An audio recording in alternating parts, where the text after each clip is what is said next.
जय हिंद। दोस्तों, हम सुबह से कोई भी एक्टिविटी कर रहे हो बट आफ्टरनून आते आते लंच टाइम के बाद कहीं ना कहीं हमारे ऊपर सुस्ती छाने लगती है, कहीं ना कहीं हमारे दिमाग पे नींद हावी होना स्टार्ट हो जाती है। ऐसे ही स्टूडेंट लाइफ में जब एक स्टूडेंट के ऊपर आफ्टरनून में नींद हावी होती है तो या तो वो सब कुछ भूल के आराम से एक अच्छा स्पेल नींद का लेने चला जाता है और आराम से बेड पे जाके नींद अपनी पूरी करता है, या किसी तरह वो थोड़ी देर पढ़ता है लेकिन उसकी कहीं ना कहीं आंख लग जाती है, जिस तरह से आप इस फोटो के अंदर देख रहे हो।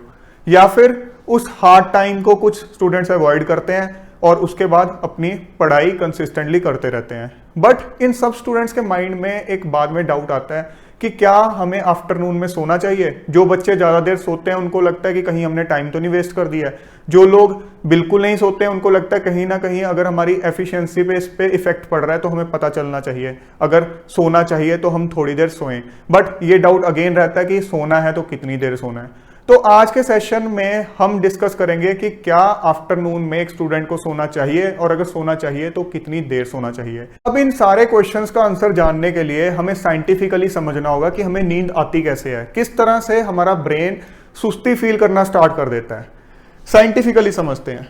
देखो, आप दिन में कोई भी एक्टिविटी कर रहे हो, चाहे आप पढ़ाई कर रहे हो, चाहे आप कोई ऑफिशियल वर्क कर रहे हो, चाहे आप कोई फिजिकल एक्टिविटी कर रहे हो, कोई भी एक्टिविटी कर रहे हो। यहाँ एग्जांपल के लिए मैंने 3 तरह की एक्टिविटीज दिखा दी। आप दिन में कोई भी एक्टिविटी कर रहे हो, चाहे मेंटली अपने आप को ड्रेन आउट कर रहे हो, चाहे फिजिकली ड्रेन आउट कर रहे हो, इन सारी प्रोसेसेस के दौरान हमारी बॉडी में एडिनोसिन नाम का एक कंपाउंड रिलीज होता है। सारे के सारे प्रोसेसेस के दौरान ये रिलीज होता है। और भी चीजें रिलीज होती हैं बट ये उनमें से एक है जिसके बारे में हम डिस्कस कर रहे हैं, क्योंकि अल्टीमेटली यही एक मेजर रीजन है जिसकी वजह से हम सुस्ती फील करना स्टार्ट कर देते हैं। दिन के दौरान धीरे धीरे काम करते करते by the end of the day या दिन के बीच में जब हम नींद की फीलिंग लेते हैं वो इसकी वजह से ही लेते हैं। वो कैसे लेते हैं वो समझते हैं।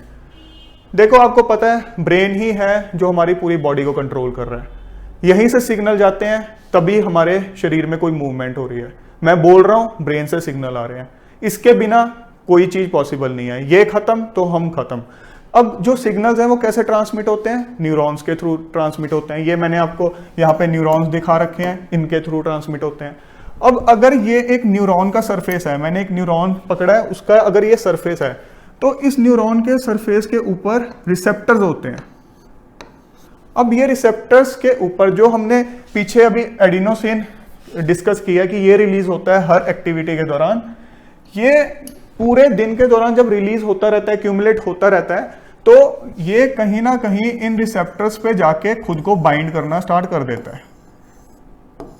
तो बेसिकली रिसेप्टर्स जो है वो एक तरह से एडिनोसिन ने कवर कर लिए हैं। अब होगा क्या, जब बहुत सारा एडिनोसिन प्रोड्यूस हो जाएगा ओवर दी टाइम दिन की एक्टिविटीज के दौरान, तो रिसेप्टर्स कहीं ना कहीं कवर हो गए और इन रिसेप्टर्स के कवर होने की वजह से जो न्यूरल एक्टिविटी है, ट्रांसमिशन ऑफ सिग्नल्स हैं, वो कहीं ना कहीं थोड़ा थोड़ा वीक पड़ना स्टार्ट हो जाता है और हमें लगता है कि सुस्ती छा रही है हमारे दिमाग के ऊपर। जब हम सोते हैं रात को पूरी एक्टिविटी करने के बाद, क्योंकि एडिनोसिन उस टाइम पूरा हावी हो चुका है हमारे ऊपर और हम बिल्कुल सुस्त मोड में चले गए हैं रात को, जब हम सोते हैं, जो हम कहते हैं हमारी इंटरनल रिकवरी होती है, अंदर से ब्रेन की रिकवरी होती है, वो यही होती है कि मेटाबॉलिज्म के थ्रू ये एडिनोसिन वापस यहाँ से हटा देता है। हमारा ब्रेन, हमारी जो बॉडी है, अपने प्रोसेस के थ्रू इस एडिनोसिन को यहाँ से हटा देती है और ये रिसेप्टर्स दोबारा से एक्टिवेट हो जाते हैं और सुबह जब हम उठते हैं तो बिल्कुल रिफ्रेश्ड उठते हैं। मोस्ट ऑफ द रिसेप्टर्स को एडिनोसिन से फ्री करवाने के लिए ब्रेन और बॉडी को टाइम लगता है। यूजुअली 6 से 8 घंटे बताए जाते हैं, इसलिए बोला जाता है कि 6 से 8 घंटे की आप एक sound sleep low, so that इस दौरान most of the receptors adenosine से फ्री हो जाएं। अगर आप 4 घंटे की नींद लोगे तो कहीं ना कहीं कुछ रिसेप्टर्स अभी भी एडिनोसिन के साथ बाइंडेड होंगे, तो आपको पूरी एनर्जी फील नहीं होगी। आप कहीं ना कहीं ये फील करोगे कि मैं अपनी 100% एफिशिएंसी के साथ काम नहीं कर पा रहा हूं। सो आपने मान लो 6 से 8 घंटे की नींद ली, अब most of the receptors adenosine से फ्री हो गए हैं, तो आप रिफ्रेश्ड फील करोगे, 100% इंटरेस्ट और एनर्जी के साथ काम करोगे। अब आपने दिन में दोबारा अपनी एक्टिविटी करनी स्टार्ट की, अपना फिजिकल वर्कआउट किया, अपनी पढ़ाई की, दोबारा एडिनोसिन बनने लग गया, उसने दोबारा जाके खुद को बाइंड करना स्टार्ट कर दिया रिसेप्टर्स के साथ। आप दोबारा धीरे धीरे सुस्त मोड में चले जाओगे और रात आते आते आपको नींद आनी स्टार्ट हो जाएगी।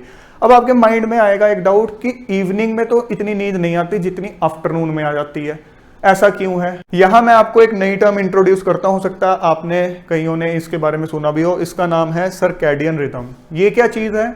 ये हमारी बॉडी का एक इंटरनल प्रोसेस है, 24 आवर साइकिल का एक इंटरनल प्रोसेस है जो हमारे सोने का और जागने का पूरा सिस्टम सेट करता है।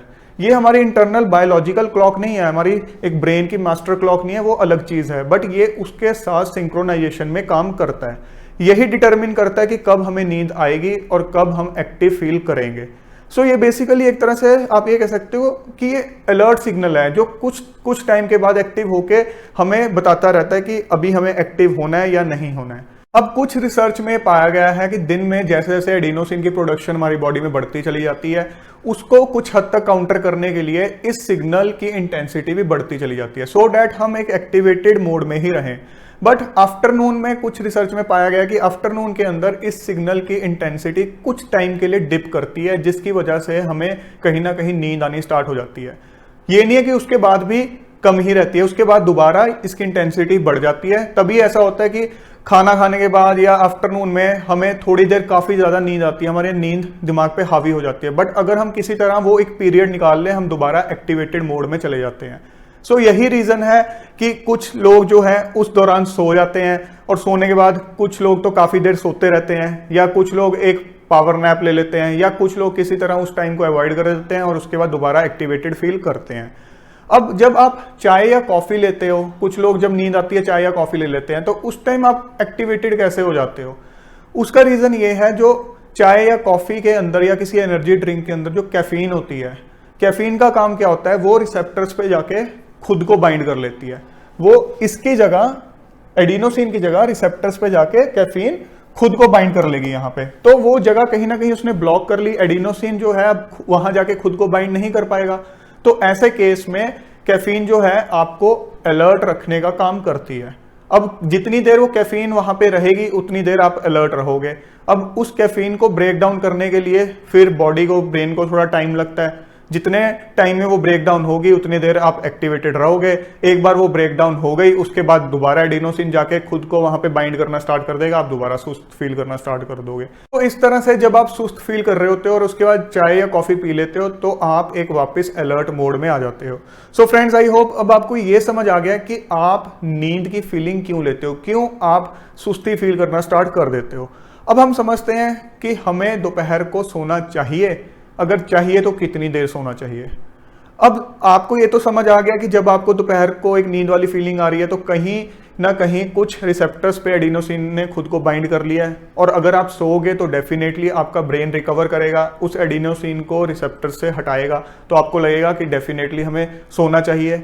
यस, आप सो सकते हो। उस टाइम जब आप सोओगे तो डेफिनेटली कुछ हद तक आपको बेनिफिट होगा, बट आपको ये ध्यान रखना है कि आपको जिस तरह से आप रात को सोते हो, एक घोड़े बेच के सो जाते हो, उस तरह से नहीं सोना है। आपको एक पावर नैप लेना है। कितनी देर का लेना है? 20 to 30 मिनट्स, 30 मिनट से ज्यादा का पावर नैप नहीं लेना। इतना अगर लोगे तो डेफिनेटली आप उसके बाद ज्यादा एनर्जी फील करोगे। अगर आप पे नींद बहुत ज्यादा हावी हो जाती है और आप उस टाइम उसको काउंटर नहीं कर पाते हो, तो कोई भी कैफीन प्रोडक्ट लेने की जगह आप एक पावर नैप ले लो। 20 to 30 मिनट्स का पावर नैप ले लो। अगर आपको उस दौरान नींद नहीं भी आती है, अगर आप आंखें बंद करके जस्ट रिलैक्स कर रहे हो ना, तो वो भी चीज आपके लिए काफी बेनिफिशियल होगी। उसमें भी कहीं ना कहीं कुछ हद तक आपके ब्रेन की रिकवरी होगी और उसके बाद आप एक नई ऊर्जा फील करोगे। सो आपने बेसिकली रिलैक्स करना है। इस तरह से आपने एक रिलैक्सिंग पावर नैप लेना है। आपने घोड़े बेच के नहीं सोना है, बिल्कुल ये चीज गलत है। अगर आप दिन के अंदर बिल्कुल रजाई के अंदर जाके सो रहे हो, बिल्कुल सारी दुनिया को भूल के, और उसके बाद 2-2 घंटे या 1.5-1 घंटा भी सो रहे हो, तो वो चीज गलत है, क्योंकि उसके बाद आप कहीं ना कहीं स्लीप इनर्शिया से सफर कर जाओगे। वो क्या चीज होती है?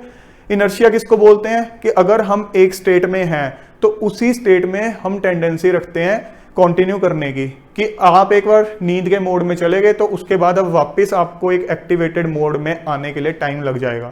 सो हमने उस स्टेट में नहीं जाना कि हमारा ब्रेन एक बिल्कुल नींद की स्टेट में चला गया। पावर नैप लिया 20 से 30 मिनट का और वापस अपनी एक्टिविटी में लग गए। अपना काम कर रहे हैं तो काम करने लग गए, स्टडीज कर रहे हैं तो स्टडीज करने लग गए। सो आई होप अब आपको समझ आ गया कि आपको पावर नैप लेना है 20 to 30 मिनट्स का, डीप स्लीप में नहीं जाना है।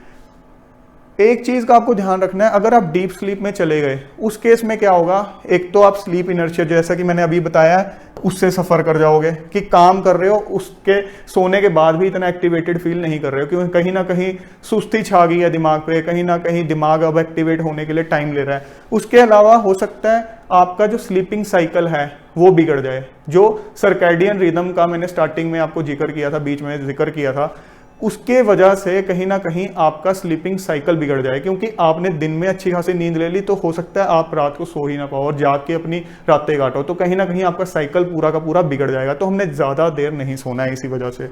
इसके अलावा जब आप रात को ज़्यादा देर नहीं सो पाओगे तो हो सकता है पूरा दिन सुस्त फील करो, लो फील करो, तो कहीं ना कहीं आपका सारा का सारा सिस्टम बिगड़ता चला जाएगा। तो इस तरह की हमने नौबत नहीं लानी है। हमने ऑलरेडी डिस्कस कर लिया कि हमने कैफीन प्रोडक्ट्स बिल्कुल अवॉइड करने हैं, तो चाय या कॉफ़ी पे हमें डिपेंडेंट नहीं रहना है। हम क्यों चाय या कॉफ़ी पे डिपेंडेंट रहें, क्यों कैफीन को अपने अंदर डालें और वो जाके रिसेप्टर्स को खुद को अटैच करे जाके और एडिनोसिन को अवॉइड करे। हमने उस प्रोसेस पे डिपेंडेंट नहीं रहना है। इस चीज़ पे डिपेंडेंट रह गए तो हमें लगेगा कि इसके बिना हम कभी भी एक्टिवेटेड फील कर ही नहीं सकते।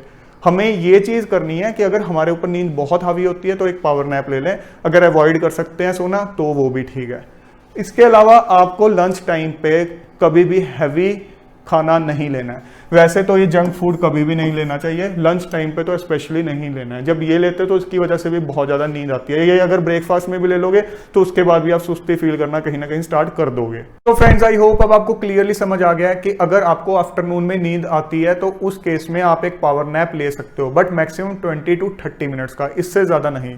बट इसका मतलब ये नहीं है कि जिन स्टूडेंट्स को दोपहर को नींद नहीं आती है या आपको कभी कभार आती है तो आपने रोज ही इस चीज़ की आदत डालनी नहीं है, बिल्कुल भी नहीं। हमने आदत किसी चीज़ की नहीं डालनी है। किसी दिन आपको आती है तो उसका मैंने आपको सोल्यूशन बता दिया है। अब मैं अपने केस की बात करूं तो मुझे दोपहर को ज़्यादातर नींद नहीं आती। अगर मैं किसी दिन दोपहर को लो फील कर रहा हूं तो मैं अगर लेट भी जाऊंगा तो बहुत रेयर है कि मुझे उस टाइम नींद आ सकेगी। तो उस केस में मैं ये कह सकता हूं कि मैं आराम से 20 to 30 मिनट्स के लिए रिलैक्स करने के लिए लेटा हुआ हूं। सो आप अपने अकॉर्डिंग देखो, अब आपको बिल्कुल चीज़ें क्लियर हो गई हैं। सो फ्रेंड्स, आई होप आज के सेशन से आपको कुछ हद तक हेल्प मिलेगी। सो जिंदगी में साइंटिफिकली चीज़ों को समझते जाओ, उनको प्रैक्टिकली इंप्लीमेंट करते रहो और अपने सक्सेस की तरफ, अपने मिशन की तरफ आगे बढ़ते रहो। जय हिंद।